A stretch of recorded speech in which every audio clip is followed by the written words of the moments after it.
Pretty interesting. I've never actually yelled and shouted.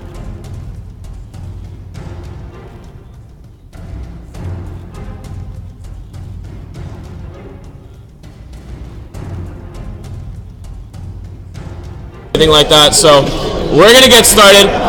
My name is Muskie Bat. I am joined by Frank here to my left, and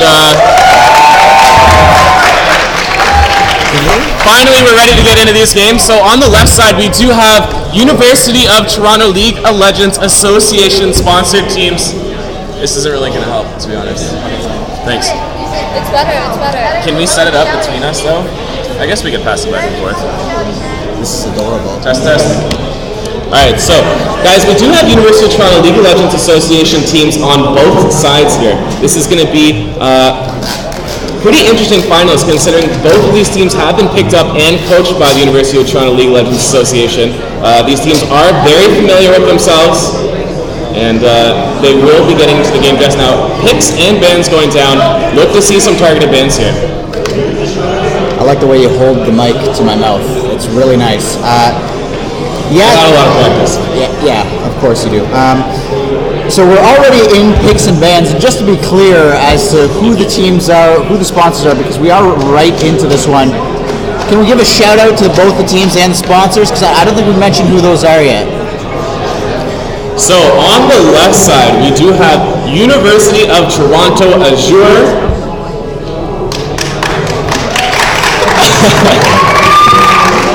And that is AE Fava in the top lane, Tour in the jungle. We've got Viper, AC, and Biofrost. That's U of T Azure over on this side, guys. To my right. And on the other side, we do have University of Toronto Frost, which is Omega B, the jungler, Morning Melon, Omega B, the AD carry, Morning Melon, the jungler, Nia in the top lane, UB as support, and Nico in the mid lane. Carter, give me the snowball so I can clip the mic onto it.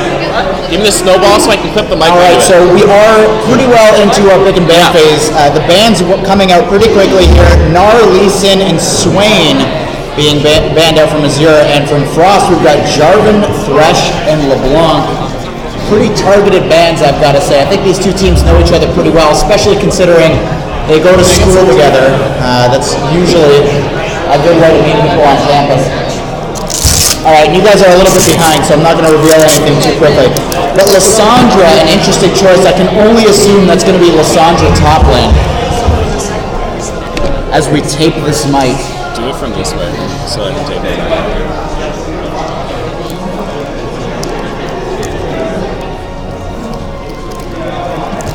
Alright guys. This is probably the most interesting casting setup I've ever had. But as long as it works, it works. Microphoneception. Very big. Okay, so Pantheon Lucian walked in here, and I know that a game that I casted previously with you, we had Morning Melon rocking a pretty solid Pantheon. So do you think that's a counter pick? Do you think they want to steal that, or is there some legitimacy behind the picks here coming out of the jungler for Azure? Actually, definitely with the Jarvan banned out against Tour, and of course the Lee Sin as the flip around ban, that is definitely an objective, taking that away from Morning Melon. And I'd like to point out that Frost usually actually likes to play very aggressive assassin champions. Here they seem to be going for more of a team comp based, or more of a team fight based comp, so definitely a little bit of an adaptation, and maybe trying to play into the hands of U of T Azure. For sure. And you've got Kassadin and Orianna, two champions that I've actually seen paired together all the time recently. It doesn't seem like it would make for the greatest mix, but Kassadin does have quite a bit of AoE. Orianna's got quite a bit of initiation. So a pretty decent way to start that. Not to mention the initiation that you have from Nami and the AoE from Graves. So it's pretty much going to be pairing everybody up for a really nice wombo combo team. I'm sorry, say that louder. And then you've got, of course, Syndra and Janna coming out of the other side. And we're just waiting on that last pick for Miko. He's thinking things over right now. Clearly both teams have been studying each other. They know what's going on for the opposite sides. They know how to counterpick, they know how to ban. But do they know who to pick last? It does look actually like we're going to have to do a reset in the lobby because there is one champion that one of these teams don't have, so we're going to have to do a placeholder pick and then swap it up. But every single other pick is going to be standard and going to stay the same. So I also want to point out that, of course, yeah, so you see that Blitzcrank, that's going to be the replacement pick. We're going to have to switch it out here. But of the comps that we do see right now, like you were talking about that Kassadin, up in the top lane, he's actually got a really good matchup against the Lissandra up there. Of course, has the shield that will be very successful in that matchup, and we're going to have to see who that Blitzcrank actually is.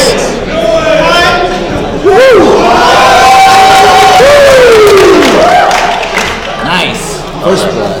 Behind us. What? I didn't realize they were going to be that far behind us. Yeah, I was actually considering you should sit there and just watch this. Wait. Let's do it then. Okay, yeah, let's go.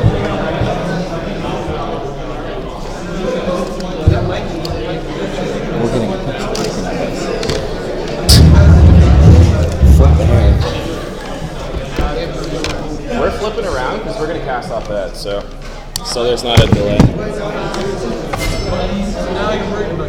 Oh, this is... Well, because we're now casting 40. This is mobile. I like this. I thought this was plugged in. No. No, we're just gonna sit here and watch this.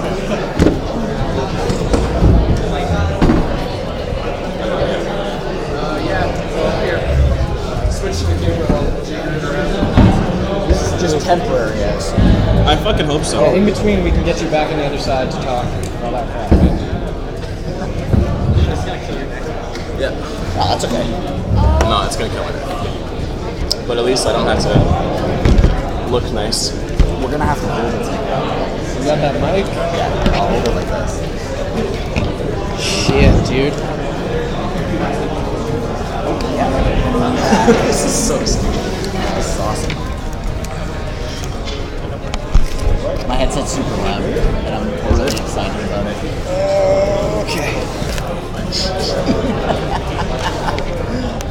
Take your half off if you want. That team's screens are in the background. You're gonna see everything that they're doing. Yeah, we're gonna... Yeah, don't do that. Don't even worry about the webcam. Okay, well then don't worry about the webcam. Not right now, because obviously, yeah, they're gonna see the screens in the back. Can I But explain? how are they gonna see it, right? Unless they're like Can I all explain tapping what or some we're shit. doing? Yeah, go for it. Just as a Yeah, joke. yeah, please. They can see.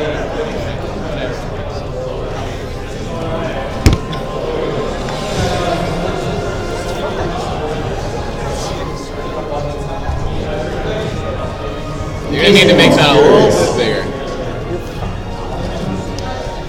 We were watching live, and you guys are watching the stream, so we were like 20 seconds ahead. So we're just gonna show. We're just gonna watch from here. We basically got the worst movie tickets.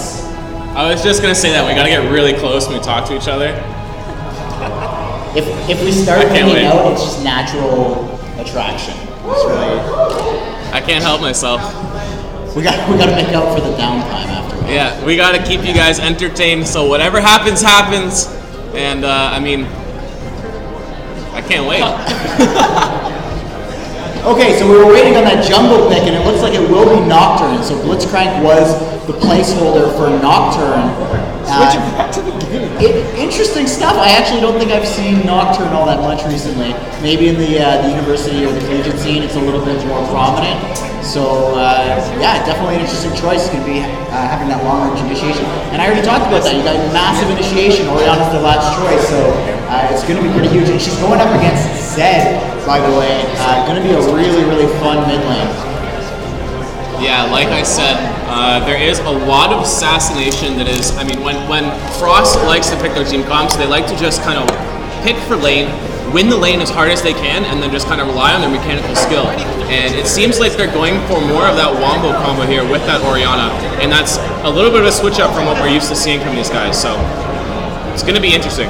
Of course, with that Nocturne as well, Nocturne, still a very strong jungler, of course, has sustained in the jungle, and is very good against Pantheon at level 6 when he does use his ultimate. Obviously, Nocturne's very great at counter ganking there, so it's going to be a lot of attention down in the bottom lane, most likely. Yeah, so we are looking into that last choice there. We are going to lock in. 3 seconds away. And it's final. We're locked in.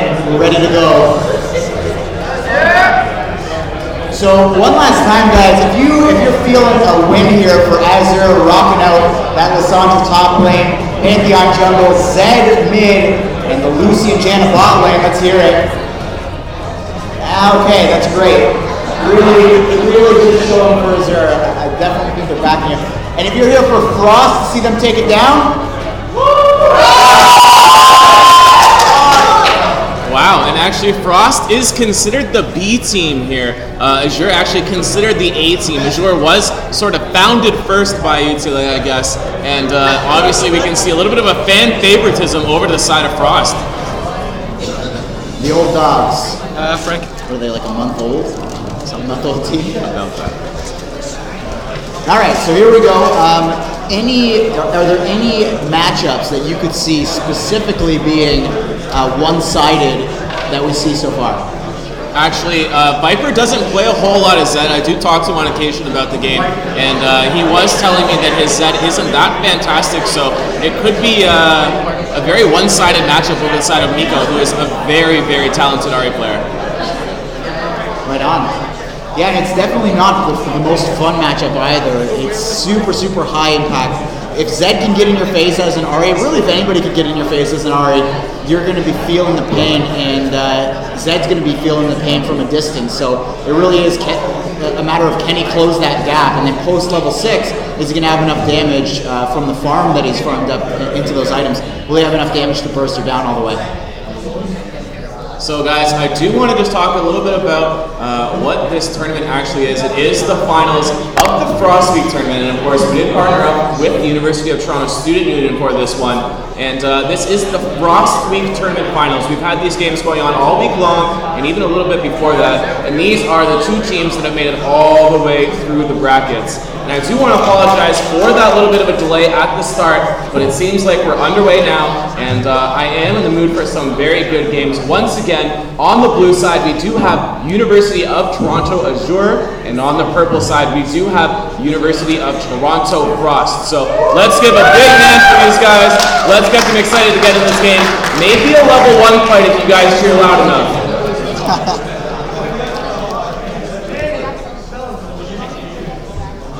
What?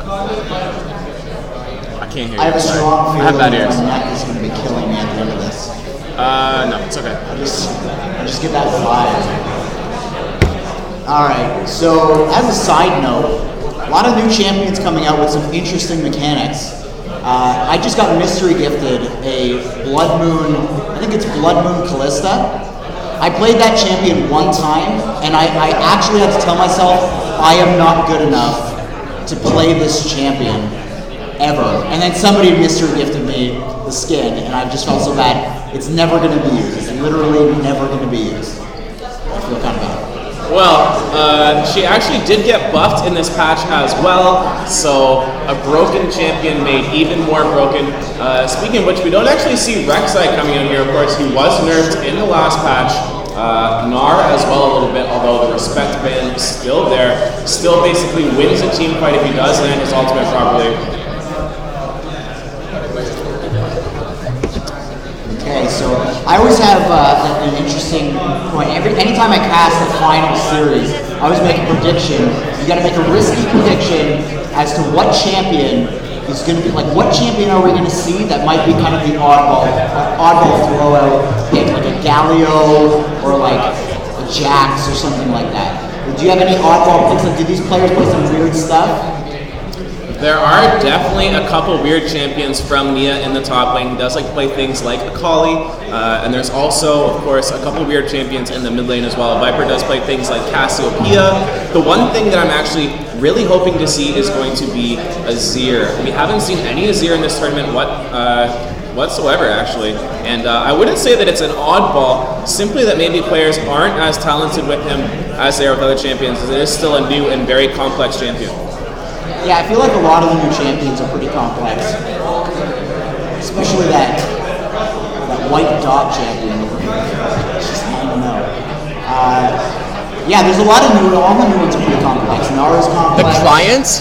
is a different window than the game. I look like I'm ready to give birth. I don't know what you We can't. If you, I'm doing stuff right now. If you want to talk to them about it, okay? Just talk to them.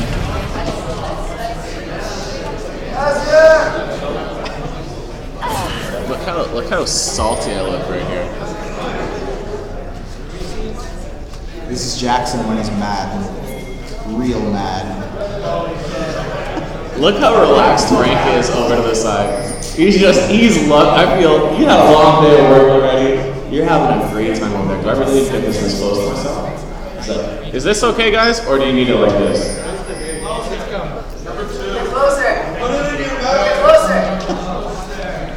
They want the mic.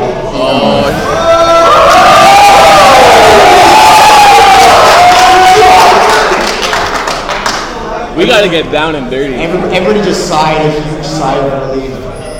Though we do actually see some potential level 1 action. Everybody's been waiting around. They're just like, you know what?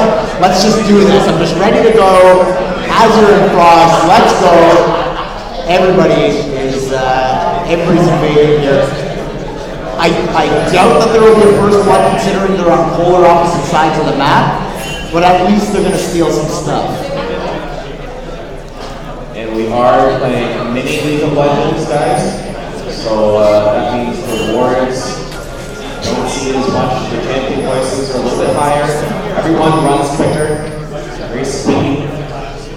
This is mini League of Legends once again, guys. We do see the invasion coming out from Utes and Frost here. Using an option scouting out maybe for early level 1, early lane swap from Frost, and of course the vision is returning on the kill side. I'm gonna go get my glasses. Okay. Alright, so everybody abandoned ship, and in true collegiate tournament fashion, we have the old sepia pause. Let's go, U of T! U of T! You know what? Is anybody here not from U of T? Ryerson! That's okay.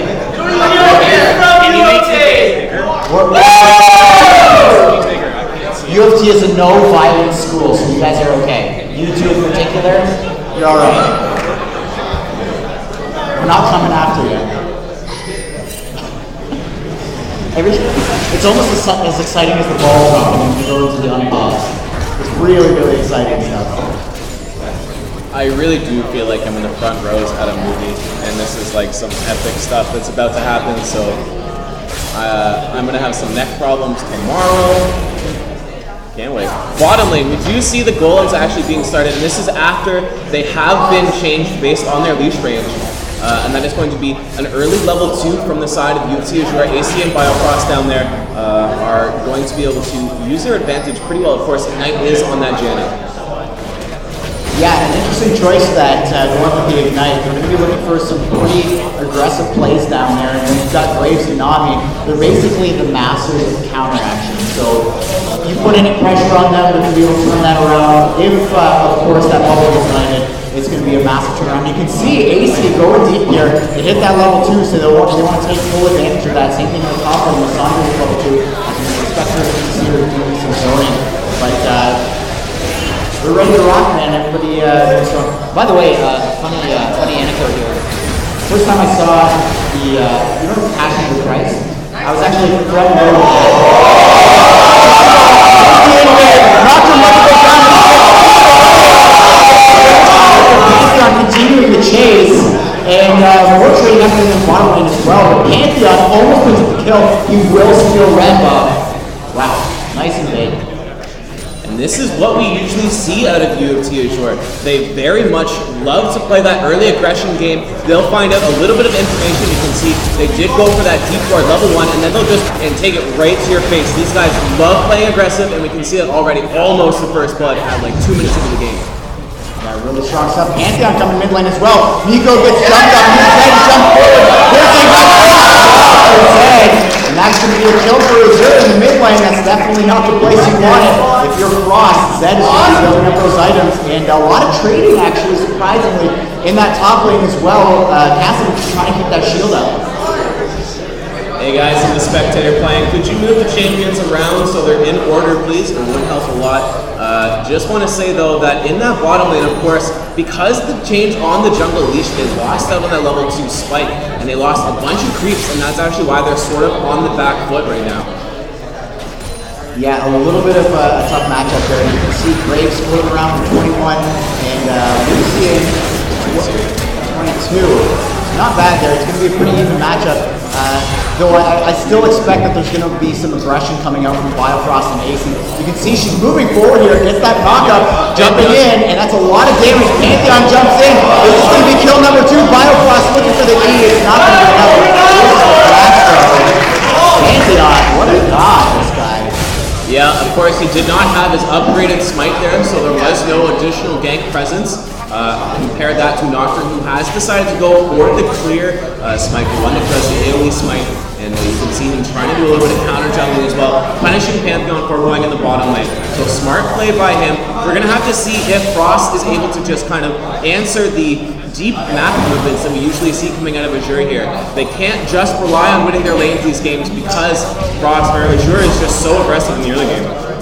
Yeah, and obviously the majority of that aggression coming out of Pantheon here. I gotta say, this guy is really dominating the map right now, including the enemy jungle, though. You can see Nocturne making an attempt here. He does pick up the Grok on the opposite side. And in the top lane, Mia doing quite a bit of work here against Lissandra. You were saying that was a pretty decent matchup for them. So I do expect that they will take a reasonable CS lead up there. They're leaving behind right now. I really do feel like Cassidy is sort of the new Rise, where, of course, he's going to be going for a lot of phases. It's going to take a long time for him to scale up, but this is basically a matchup where he can kind of just free farm for a lot of the game. Lissandra has a very strong early game, especially against most top laners up there. Uh-oh, in the mid lane, Nico. There we go, they're going in, there's the jump. Zed jumping forward as well. And Truor picks up another kill for his team. He's 1-0-1, only 9 CS to the 15 on Nocturne, so you can see choosing which item to go for in the jungle there really defines how you can play that game. And we do see Biofrost up there once again. If you guys have been paying attention to the whole series, he loves to roam. They usually do leave AC down in the bottom lane there. And I mean, once they get a little bit of a room to breathe, Biofrost will be all over the map, creating plays with his team, getting vision, and AC so good at dealing at that 1v2. Of course, you can see him still only 2 CS now behind that Graves. Yeah, not doing too bad down there, and I think that's probably going to be the most even matchup. In the mid lane, though, it looks like Zed taking a massive lead. He's got a 101 kill score, he's got a Brutalizer, 2 long swords, and he is well on his way into the mid game here versus Ahri, 28 CS, now 29 at 0-2-0. Both that's for his team. He's going to have to find his way back into this one. And Pantheon has picked up that Chilling Smite, and when he does hit level 6, of course, we're going to need to see the action towards the bottom lane coming out from Azure if they want to keep that pressure up. It's going to be up to Melantime to sort of answer back with that Nocturne. He needs to be on point and in the right place with those Nocturne ganks. Omega B trying to be a little aggressive down there, showing what he's got, but of course, AC and Biofrost not that afraid. Can do some damage back there, but nothing too crazy going on as of yet down there. Level 6 coming up soon. Yeah, level 6 is going to be a really big moment here for both sides. Actually, Janna pretty far away from that one, still at level 4, and you've got Nami trying to just stomp on the enemy team right now, just dealing tons of damage from that bottom lane. So many auto attacks. There's the power shot, in comes Graves. AC taking a beating. There's the slow, but it's not going to be enough. He's at least going to take lane control right now. It's definitely smashing into that enemy duel.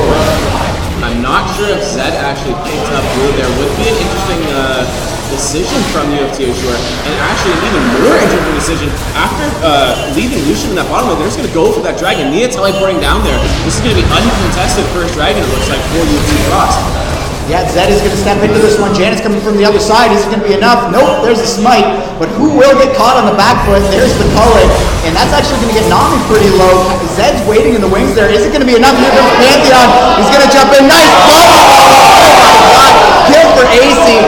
And Omega B is forced to slide away from this one. Nia is on the back foot. He's going to look for the kill on AC. There's the shield. So huge. Zed over the wall. And that's enough for Biofrost. picking that one up for the 0, and Lysandra left alone in the top lane, so it's 2 kills and a top tower for Dragon. I'm going to hand over that win to Azure. Yeah, and you gotta take a look at that mid lane too. That Ahri's gonna be so far behind. They actually did give the blue buff over to Zed as well, so my god, Nico's gonna have a hard time there. He doesn't have a very fluid item pack to go for. He needs to get some armor, he needs to go towards that Zonia's, and without like some sort of wave clear, he's gonna have a lot of trouble. He needs to keep that blue buff off. Look how much damage Viper does. No fear in that matchup at this point. Yeah, and I saw there's quite a few people, I don't know if they're in this audience necessarily, but definitely online, that are looking forward to some Viper play. Yeah, we actually did, luckily enough, see his Cassiopeia come out a couple days ago, and that was quite a treat. He is known for playing just a whole bunch of interesting champions that really allows his team to sort of play around him and create more pressure in the opposing jungle. That's really what the story is of this Azure team. They just kind of go so aggressive early on, and once they get that little bit of advantage, you can see on that Nocturne, they just kind of take it the whole way and build themselves an even bigger advantage. Yeah, you can see Nocturne actually switching it up now, changing his item, so he's going to have that Chilling Smite as well. And he's going to be going for the damage route also. A couple of Brutalizers on the side of Azure. They've got a Brutalizer in the bottom lane, so just looking for a lot of armor pen. Is there any particular reason why they're building that way, or is it just for the champions? I wouldn't be surprised if Pantheon actually goes for a Black Cleaver as well. He's got his Brutalizer most likely under that jungle item there, so it's going to be just a whole bunch of armor pen, and when a team is as squishy as we do have on the side of U of T Frost, they're just going to get melted down by all the burst potential coming out of Azure. Yeah, and kind of a lull in the action here. It looks like Azure wants to hold on to their lead a little bit and just push it forward very, very slowly here. They're just picking up a little bit of lane dominance, though it looks like Pantheon and Zed just going ward hunting. We'll pick that one up. And of course, Infinity Edge was nerfed in this last patch as well, which means that it does have less crit. And of course, if you do build up into that Yumu's Ghostblade, you do get crit from the Avarice Blade. So I think that's going to be the new standard build path actually for AD carries most likely. You can see Graves picking up his own Avarice Blade as well, most likely going to build in towards that Brutalizer, and then a Yomu's Ghostblade as well. A little bit of a pause here coming out. Yeah, and I gotta say, taking a look at just the kill score here, I think for Azure, the one place that they could be taking advantage in is in that top lane. It looks like Lysandra is building her way up towards possibly an Athene's with that Venus Codex. More likely than not, it's going to be a Deathfire Grasp, because she could be going that route, but I feel like Zhonya's is just so standard on that champion, you just can't ignore it. Yeah, DFG is going to be out of the game pretty soon, so I think he might want to pick it up just to kind of hold on to those memories. It is going the way of Heart of Gold, an item that I still miss dearly. DFG, rest in peace. We've only got a couple more games left with you. This is the most relaxed position outside of my neck being strained to its maximum capacity. This is the most relaxed position I've been in while casting. It is also very flattering, as you can tell. And so let's try and take a little bit of stock here. It's kind of hard for me to see what the CS is. I'm a little bit blind, I think. Looks like all the way around, though, it is pretty even. And there are 4 kills spread that is really the only separation in this game. Of course, UMC Frost does have that first dragon as well. So all in all, it is pretty even when you just think about those overall team fights. Of course, Zed quite a bit far ahead of Ahri though. Yeah, she's definitely rocking. Pantheon moving in there for a little bit of pressure as well. This guy is just making his presence known. And the thing is, now that he's 6, you saw before, he's definitely able to get some damage done. Speaking of damage, AC gets the ultimate. Nani and Graves ultimates right to the face. He's trying to land the call. It's not going to happen. There's the exhaust. Pantheon jumping in. Here we go. AC. And Omega B is going to get caught here. Viper just smashing face here. And that's 2 more kills for the side of Azure. 1 for the mid lane, 1 for the jungle. These guys are just running rampant for this game. Where was Nocturne from Frost there? Not in the right position. He has a very low range for that ultimate. but he needs to be able to read what's going on the map here. He needs to be down there. That's the reason they picked that champion. If he can't be there for the Pantheon counter ganks, then it's not going to look good for the rest of the game for Frost. Yeah, definitely not. Like I said, they could take advantage of the weakness of the Sounders. She's a good player on the team, but at the same time, their own top lane in Cassidy is actually a little bit farther behind than that. There is now a second tower about to go down here in the mid lane. That's going to open up a lot of pressure. Lissandra going deep onto Miko here. Gets charmed, but it's not going to be enough. Miko goes down, and Pantheon finds another kill for his teammate. Lissandra now with a kill on the board, and Orange just having a really tough time in this game. Once again, AC left on his own down in that bottom lane. Of course, Biofrost ever present around the map. This guy, like I said before, just the carry of his team in a lot of ways. You can see just going straight up for those boots 5, doesn't have a sightstone, anything like that. Just picks up those boots 5s, gets that mobility, and just walks all the way around the map. Yeah, he's definitely got a lot going for him right now in terms of just map pressure. Although I gotta say, he's only finished the jungle item for this Pantheon. Yeah, there's the boots 5. He's just now trying to create more opportunities. This is the pivotal moment, though. Does Azure have the presence of mind and the teamwork to move forward to another objective, considering they've already got all 3 turrets down? They should be lining up that dragon that's going to be up in another minute. Yeah, 7 kill advantage over to the side of U of T Azure. And when they have champions that synergize so well together, of course, they have so much engaged. And of course, Zed with so much assassination. It's going to be hard for, I think, Azure or Frost to really live through this next dragon fight unless they play it really well. It's going to be need to be a great charm from Ari and hopefully an assassination.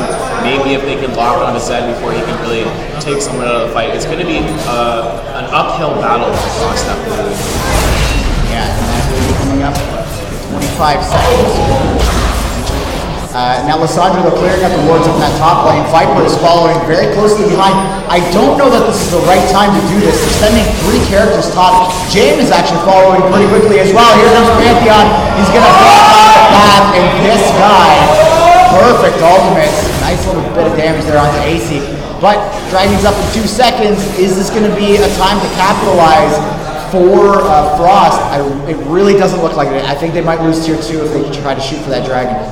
There's just too much pressure coming out of Azure here. They need to react to what they're kind of doing around the map. You can see how much vision control is in the side of Azure's favor as well. I mean, the entire top lane now needs to be dealt with. Look at that big mini wave up there. Castle's control trying to figure that out. He does have his TP, but I think this might be a risky fight for Frost here. They've got vision down there. They've traded that instead of what's going on top lane. Faye's actually getting phase checked. Mortalon going in. Here we go. If they lose Nocturne, in comes AC as well, and they're just going to continue forward. Omega B next on the list. He's about to go down. Double kill for Zed. Already goes down. Pantheon actually for him. Janna not quick enough on the trigger finger. And that's going to be a kill for Cassidy, who is actually going to find his way out of this fight. Really well played there from both sides. But at the end of the day, the gold advantage is just too much. 4 kills for 3 for Azure there. And honestly, that's one of the closest fights we've seen at Dragon in this whole tournament when we talk about these 2 teams. Usually they've just kind of walked over it simply by their mechanics. And I mean, you can tell these guys are very evenly matched. They're used to playing against each other. They know that they can match each other in these lane matchups, in these team fights, and that leads to an interesting set of games. For sure. Apparently somebody just dropped coffee on themselves. Don't worry about him. He'll be alright. Now they're walking over. They're trying to kill the Scuttle Crab. Could this lead to their doom, though? It's going to go down here. Zed's going to find that one, zone him back, and they will pick up that ward. So no ward in the mini bot push, but Dragon is live right now. Lucian kind of away from this one, though luckily for Azure, they don't. Frost doesn't know where Lucian is. Lissandra up in that top lane does have teleport available, and they could start this one up. Is this going to be a mistake, though? I don't know. Morning gets popped up. Looking pretty tense here, I think. They do have sight on the Scuttle Crab, so they know that they're starting it up. Zed looking for a hit, has the shield, has his ult, is looking for something. There's a charm, Pantheon. He's moving quick. Viper jumps in. He's got Viper jumps out of that one. No kill for him. Omega B goes down onto A Favor. And now Viper almost picks that one up. AC finds himself in kind of a rough spot here between a rock and a hard place.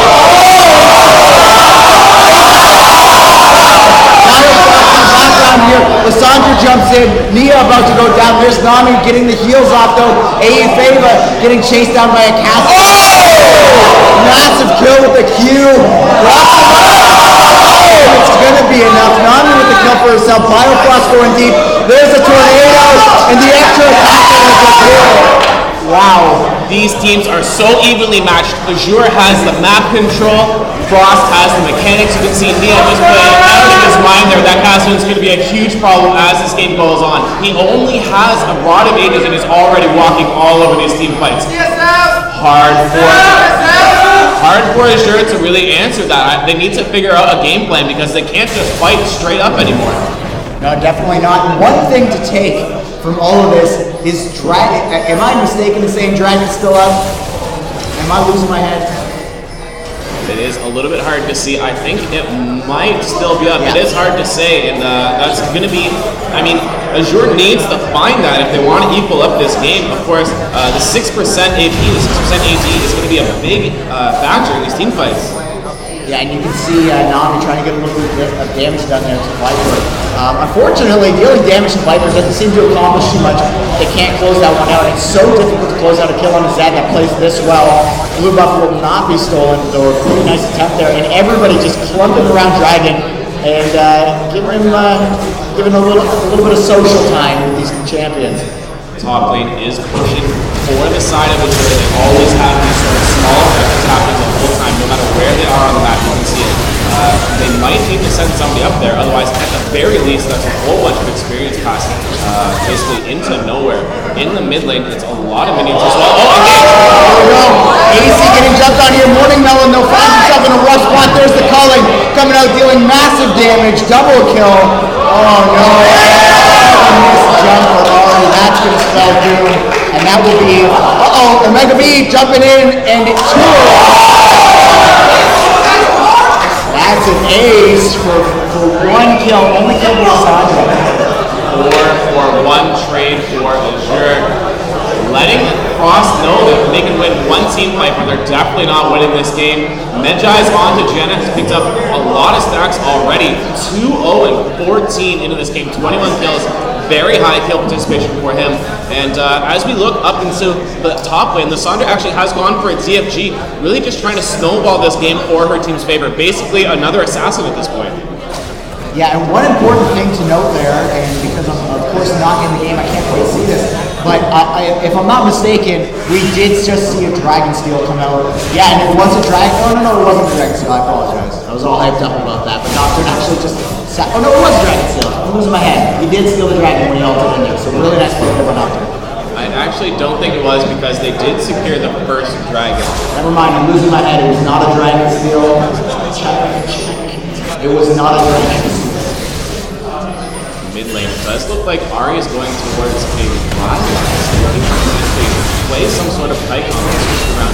A kite comp against something with Lissandra and a Pantheon, though, is not going to be easily executed. Top lane, look at Azure, looking to set up some sort of pick here. Viper's going in. Yeah, he finds himself a Nocturne, and that's definitely going to be enough. Jumping in there as well, a nice ultimate onto Nia, but no, Nocturne actually spell shielding the ultimate from Zed. Really well played on that one, and he is going to survive, but at the end of the day, Cassian goes down, and that's an even bigger loss. Ari jumps in. I don't know about that. Questionable play from Ari. No Zonias, no TFG, only the makings of a Rylai's. I mean, definitely a questionable play from her. Maybe a little bit of a tilt. We're going to have to see how they react here. They've lost their wave clear, and it looks like Azure is setting up in a split push situation. Yeah, and it's an 11,000 gold lead. If you don't know what an 11,000 gold deficit feels like, then good for you. Good for you. Pretty sure everybody's been there though. And now we're flooding down towards the bottom lane here. Tier 2 and bot goes down. They were putting some pressure on top tower, but they completely abandoned and changed routes. Nice rotation to the bottom to pick that one up. And everybody's going to go back and shop things up here. What kind of items are we looking at? Honestly, I think that Frost is in a very particular situation here. They have a very good chance to bring back, maybe not this game, but the series. You can tell they've just played so well in a lot of these team fights. They're so close to taking it ahead. I think they need to play a little bit more aggressive in the early game. Azure is definitely got the pace when it comes to moving around the map, but I don't know if they can actually out-team fight Frost. So if we look to see maybe them pick up something a little bit more aggressive and try and force jungles in Azure's jungle, fights in Azure's jungle, maybe they can have enough to really just start a snowball. But they're in a tough spot here. It's such an uphill battle for them. Yeah, and you can see constant pressure on that top lane. Cassidy just getting picked on here. Lissandra, you can see the CS lead, about 20 CS ahead of that Cassidy, and it's because of how much pressure has been put on him. He just gets jumped on constantly, and when you're a Cassidy and you're getting jumped on hard enough that you actually die with that Rift Walk always available, that just goes to show how mean they're being up in that top lane. This Crucible is a crucial pickup for Janna that basically negates the Ahri charm, which is one of their biggest catches right here. Of course, the bubble as well and the fear, but I mean, picking somebody out with a charm amplifies Ahri's damage, and you can Crucible that right off and just keep either your front line or your assassin safe here. Yep. Just regular damage for you. Negates all that bonus damage. So Baron is online here at 23 minutes with 45,000 gold. Is that a potential objective for Azure?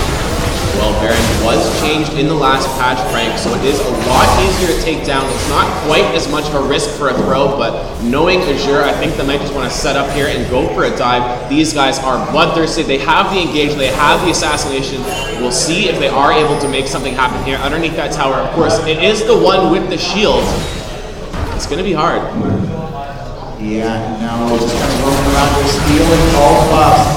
And they've had pretty good control for Azure on this right-hand side of the map. They've got wards down, they've got wards already on the right side of the map as well. So it's going to be pretty tough for Frost to really find a position to get a team fight off. Like you were saying though, I think Frost mechanically, they have a great team fight potential. They just need to not jump into the open arms of the enemy team the way they already did last time around. I don't doubt that that mistake will not be made again. We just need to make sure that we can get a pick for ourselves on Frost as opposed to They need the vision. They need to find Azure unawares. They're an aggressive team, which means there are room for them to get caught like this right in the mid lane though. Nocturne coming down just to be safe for his Ahri, prevent the dive. Good play. Fava going in. Here we go, and it's going to be Lissandra leading the charge here. Picks up a kill for AC. Graves just evaporated there. And now we've got what looks to be potentially a final push coming in. Yeah, everybody burning ultimates. I think that they're just going to push this one in. Viper is on a killing spree. Everybody jumping into this one, and they're just way on the back lines here. Biofrost, I don't know that he's going to have enough damage to pick this one up, but you are just kind of escorting everybody out of this one. What a good guy.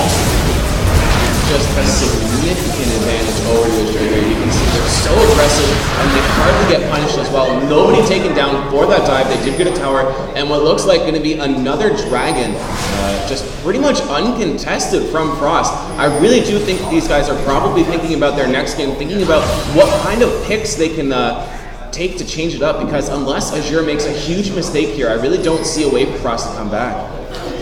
Always have faith, Mr. Muskie. Always have faith. It's the resilience, and you know what's funny is it's actually the collegiate level teams that have that kind of grit, because they know they want to win. They have the passion to win, and they have that drive. So I think if anybody's going to pull it out, it's going to be a college team at this kind of deficit. And they are heading up towards that top lane.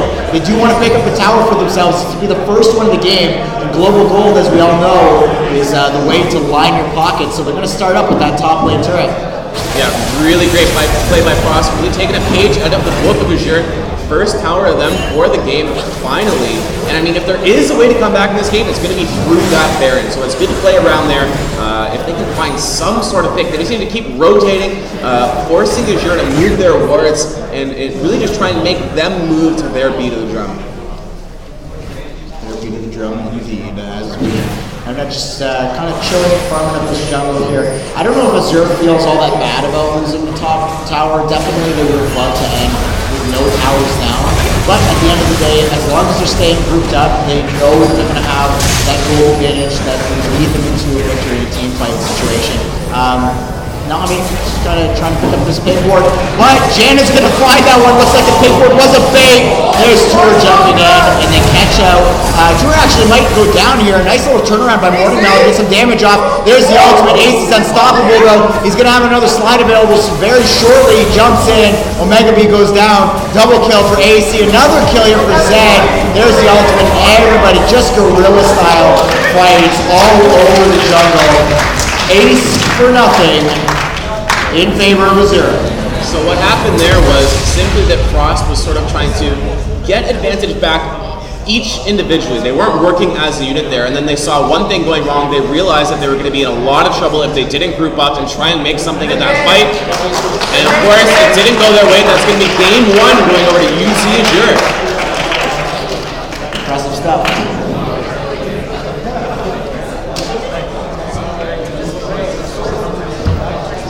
We are going to take a little bit of a break, give these guys a little bit of a breather. We're going to hopefully have some more giveaways for you guys, and hopefully fix the streaming situation a little bit. Don't go anywhere, guys. We'll be back for the next game very shortly. Wow. Yeah.